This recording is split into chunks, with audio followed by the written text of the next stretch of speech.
Hallelujah. Amen. Hallelujah. Amen.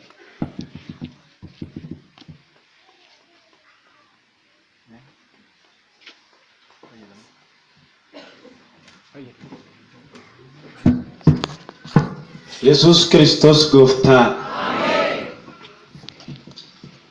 Isheen waan waaqayyo isheedhaaf godhe dhugaa baati.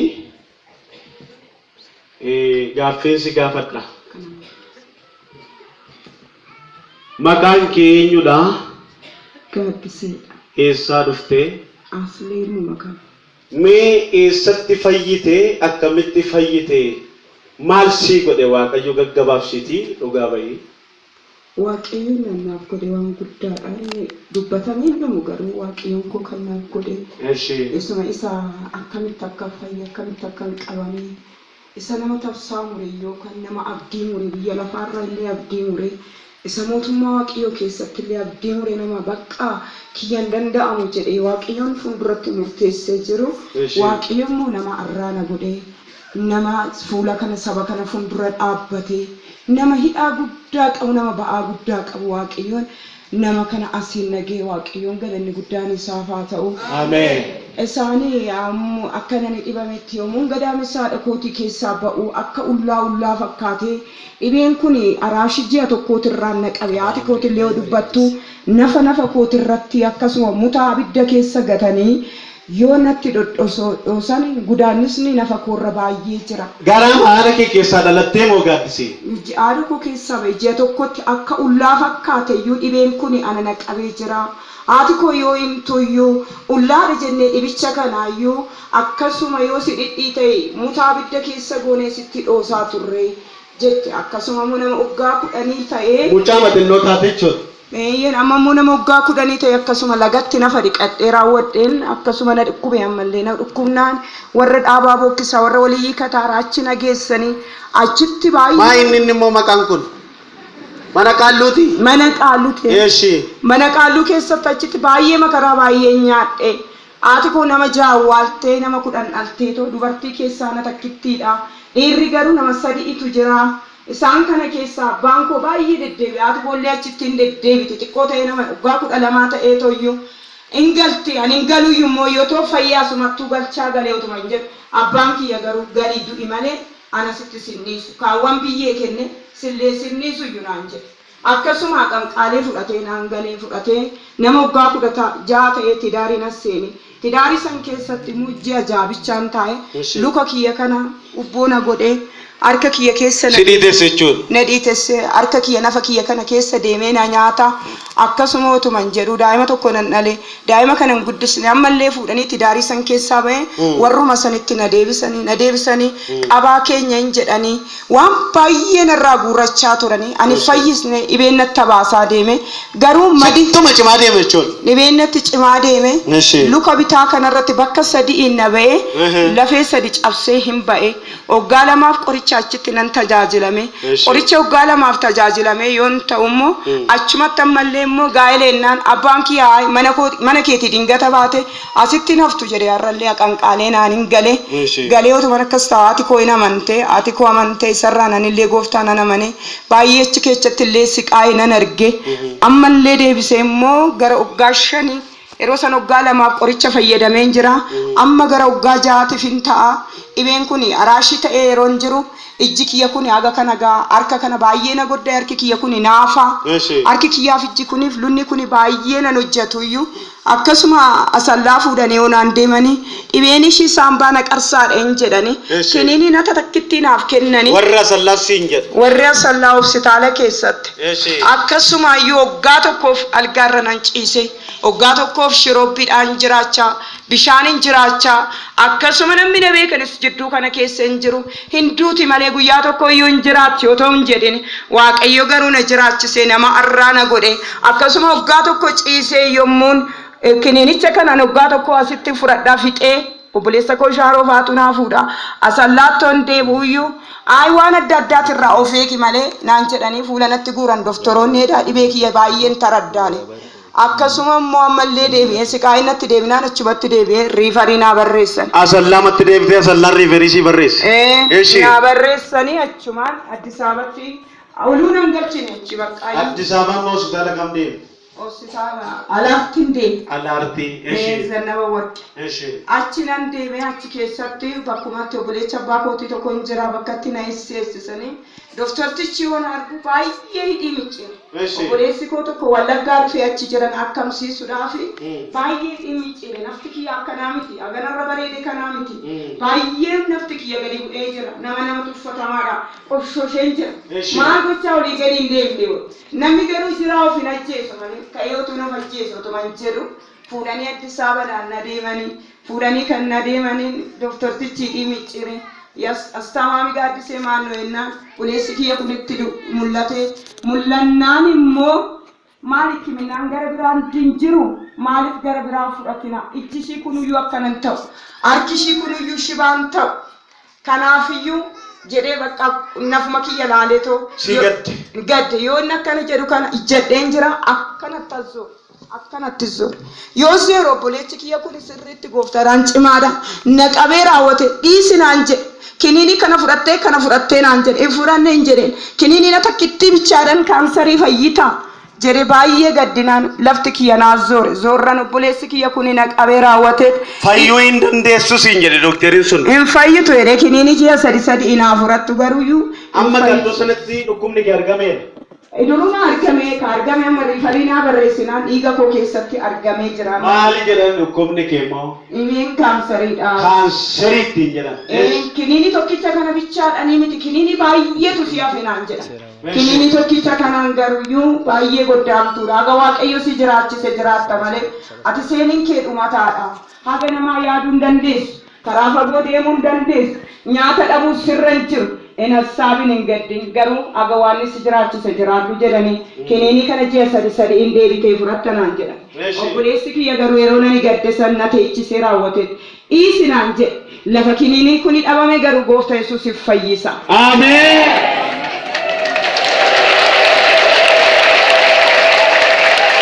Lafa kiniini kuni dhabame Yesuus Kiristoosiin fayyisa.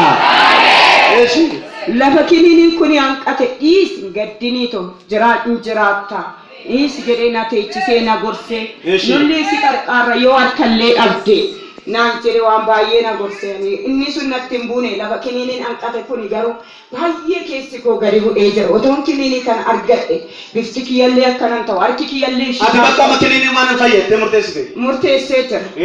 Akkasuma obboleessa kiyya kanaan deebimee doktoriitti deebi'iito kiniinii kana takka jedhee calqabuu nan danda'a deebinaa gaafadhuun jedhee dhiphadhee tokko hin danda'u inni heeruma ishiin qabamtu san hospitaala kana keessa turte waggaa tokkoof silaa kiniinicha kana fudhatti algaa kanarra ciiste nutu akkamaayyuu wanni carraan ishii darbee jira jedhanii akkasitti obboleechi kiyya utuban dhangala'u obboleechi kiyya achiin galee abbaan kiyya fuudhee asitti na galeeni anan galeen akkasuma kiniinii san gara amma waggaa torbaati kiniinii kana numan deddeebi'ee fudhadhu waggaa irraa garuyyuu achi obboleettiin teenya xaayituun konfiraansii humte jedhanii ganamuma natti himan. Konfiraansii sana sitti himan? Natti himane. Mana jirtaati immoo? Ani hawaasa. Maal siin jedhan gaa? Hawaasa illee hin deemne iddoo takkaayyuu hin deemne birricha kiyya nan qabu yeroodhaan hospitaalan deema maleeyyuu gara mana kadhannaa baay'ee yaadne achi goofta Yesuusiin jedhe teessoo keerraa anam algaa waggaa tokko ciisee namni narra taa'ee midhaan nyaachuu dadhabe namni jaanna arguu dadhabe waaqayyo nama fuulduratti bakka madaa kanarraa kan ka'e tuffatama garuu amma waan biraatiin hin jedhu karaa Addis Ababaa arranarraa cufi jedhee tanan karaa Addis Ababaa kana narraa cufi. Agenda hospitala na hospitala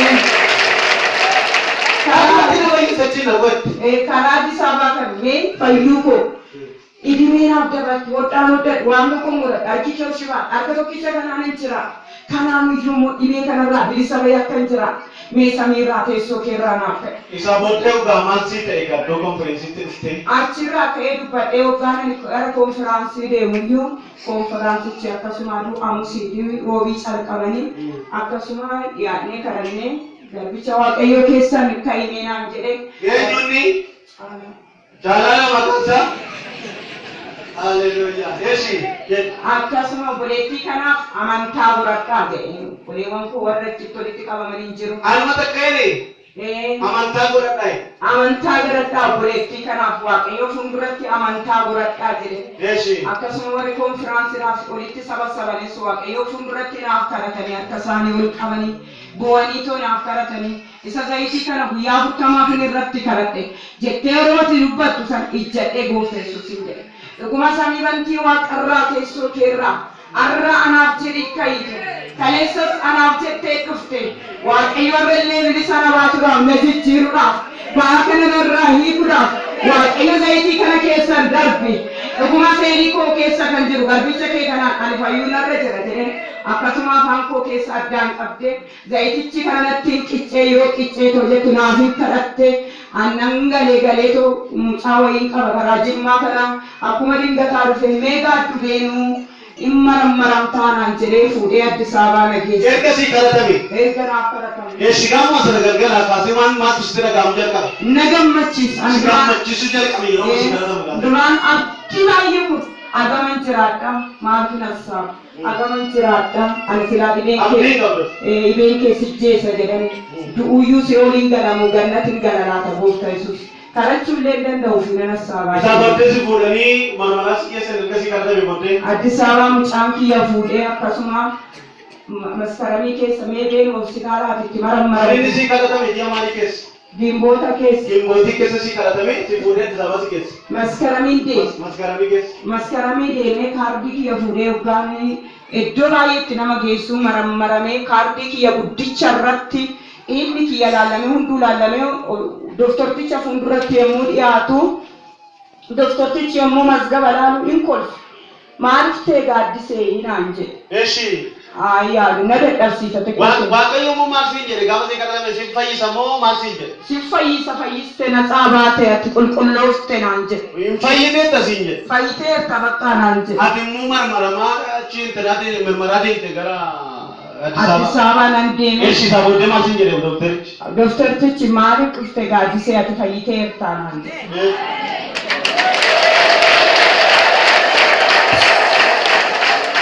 Inni namaa hin danda'amne waaqayyoof hin danda'ama. Eshi fayyiteetta si marammaree? Marammaree raawwate maafu dhufte gaaddisee fayyiteerta. Iddoo wani beekamte qoricha si kennaa turanii galmee laalanii maal siin jedhan? Na fudhadhe duraan qoricha. Eshi qoricha fudhatte ture? Na fudhadhe. Eshi isaa booddee hoo? Achi fayyite maal dhuftee naan jedhe. Lakki xiqqoo na dadhabsiisa hin jedhe. Waan hin dubbadhu wallaallan. Achi kiniini xixiqqishuu taga kiniini andanyaa dhibee kanaa naaf hin kennine. Kiniini mattaagazaa wayii naa kenne. Ati garuu yoo of shakkite koottu ati garuu bilisa baatee hirtaa naan jedhe. Dura garuu fayyuu hin dandeessu. Yeroodhaaf qoricha fudhadhu siin jedhan miti. Dhibeen keeyyuu akka dhumaatitti taapheelladhaanu tamalaalaa shibashitaa. Aga dhumaatitti aga duutee biyyee seentutti jedha maleeyyuu. Amma dhibichi kun dingata yoo sitti deebi'e lunni kee murama harki kee murama naan jedha. Ana garuu gaafii kanatu keessa koo jedha maleeyyuu. Lunni koo akka warra janaatitti tun gaachin hin deemin yaa waaqayyo na fudhadhuun jedha maleeyyuu. Na fayyee jedhee guyyaa tokko iyyaani waaqa fuuldura. Isaan booddeen fayyite siin jedhan. Eeyyeen fayyite naan jedhan. Deebitee moo laallamteetti argasi? Eeyyeen ammas faasigaa waggaa irraa haadha koo dingata dhukkubee haati koo fuudhee deemee tananii sukkaarri ganama malee laallamuu nuun jedhan.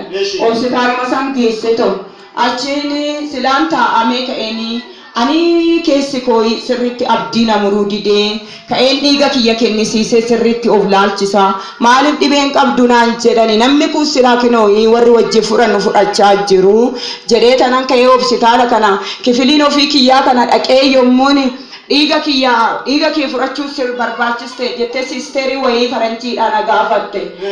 Yin silaa maskaramii dhufte maal dhufte gaaddisee jennaani. Ayi laallamuun barbaade maali milikiin isaa dibii jennaan. Ayi mana dadhabsiisa malee uumaan qabu. Ati garuu fayyitee akka jeeqabii waan fudhatte malee. Ani fayyeen jira garuu of shakka. Na dadhabsiisa jettee of shakkite nama faalatu. Ammallee achumaananii jennaan ishii dhiiga kee iddoo sadiif muratanii iddoo sadi dhiiga kee kanaaf fudhatanii naan jette. Ishii yeree waraqata naaf kennite. Isayyuu dhiigni kaanserii qabu immoo fuudhamu ture. Duraanii fuudhamu. Yeroo duraatiif erga argame waggaa 20-50 ta'e jechuun akkanuma miizana kee ilaalanii gadi bu'uusaa ol ka'uusaa ilaalaniituma qoricha sii jijjiiru malee dhiiga namaa fudhatan akka laayyeetti takkitti erga fuudhanii yookaan maal godhan? Dhiiga kiyya fudhatanii raawwatanii too'ee bakka sadii fudhatanii dhiigni kee har'a deemu amma si'aati gara 9 si alaa deema burga nama fudhadhu naan jiran. Achi obboleechi kiyya duukam kan jiru kuni ati gara keetii deeme ani maazarii nanas taamama bakka ani gara kiyya deemee dhiiga kana eeggadhee dhiiga kana kompiitara keessa galchanii bakka sadii na fudhatanii yoo deebisaniyyuu inni kiyya nutsuu ta'e.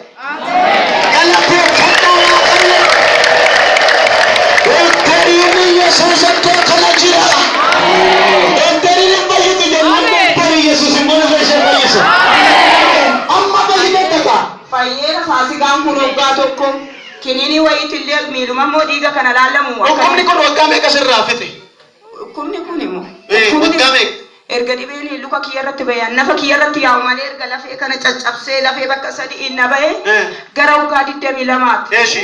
Amma fayyuun koo tasgabbaa'ee waaqa fuuldurattis biyya lafaarratti illee keessi koo mudoo harka kana yaa godhatu maleeyyuu harka tokkoon yaa hojjetadhu iyyuu maleeyyuu nafti koo qaamni koo haa godda'amu malee keessi koo bakka fayyee qulqullaa'ee jira. Barreen gaddar qalatame qalatteetti nagaa argiteen beektu gama si qalatame jalqabdeetti gammachuu nagaa taate. Nagaan ta'e gaarraa warri amtii murtanii yoo jidduu kana jiraatani harka waaqayyoo keessa seentanii salphattani guyyaa hedduu malee ni fayyitu abdiidhaan waaqayyoon eeggaddaa inni jiraatan sin jiraachisa waaqayyoon guddisaa galatanaaf laaddaa. Hayyinni kee jabaatee sifaaf. Xinnuusi waan gabaabsine isaanii fudhannee gaggabaabsine ishi gammadaartu. Akka laan jedhe waaqayyo jiraata nama 7tu fayyee naan jedhe. Wayileemu siin galle mul'anni duubatti hin deemu hojjetee darbaa. Akka laan jedhe waaqayyo ilala dhibee kun ila nam tokko asuma gidduu jirta booddee yoo yeroo qabaate rifeensi qaba. Dhukkuba qinxaaloti dhukkubsatta dhukkubni qinxaaloti